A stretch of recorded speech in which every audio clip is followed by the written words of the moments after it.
Hi everyone. I'd like to share my story. I'm still relevantly new to Islam, which is funny, considering my mom and dad are both Muslims. I was born in Bangladesh and came to the States in 2001.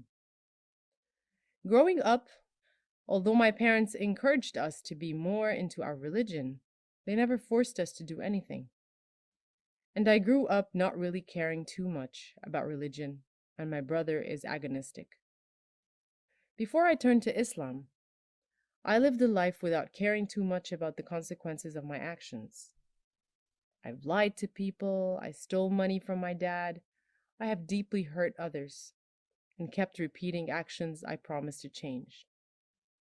My father, who was my best friend and the person I love the most in the world, was diagnosed with stage 4 lung cancer at the end of February and passed away in April. My life completely changed after his death. I feared going to sleep at night because I thought I would die. I became severely hypochondriac. A little headache means brain aneurysm. A bit of ache means I have an incurable disease and my fate must have been sealed. My grief turned into physical symptoms such as chest pain, digestive issues, headaches, and so on. It was so bad. I felt like I couldn't live a normal life. So I turned to praying. I'm currently learning some du'as. In the meantime, I've been talking to Allah in English. I've been reading the Quran in English.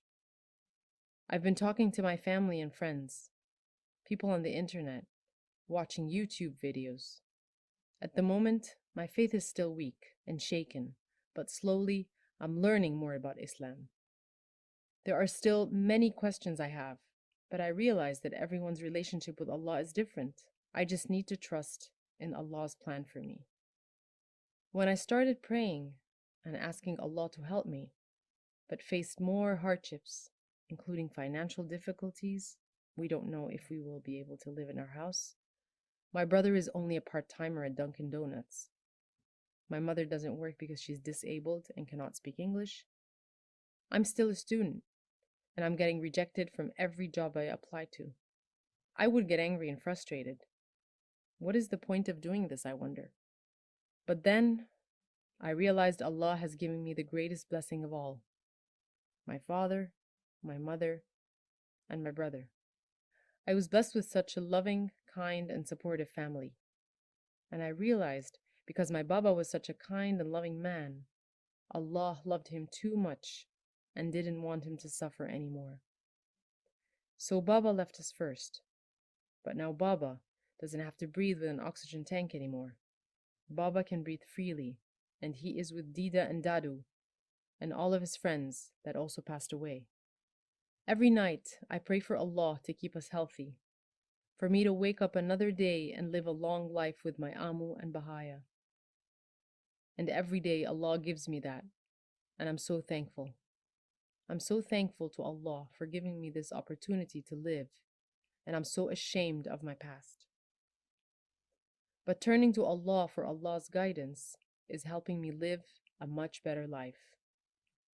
My physical symptoms of grieving are slowly getting better. My mental state is very weak, but I'm asking for Allah's help to guide me through this troubling time. I feel so guilty because I only turned to Allah at the darkest point of my life, and I really hope I can be forgiven for the past mistakes I made. I truly like to repent and live a life so not only Allah and my Baba can be proud of, but so for the first time in 26 years, can learn how to love and be proud of myself too.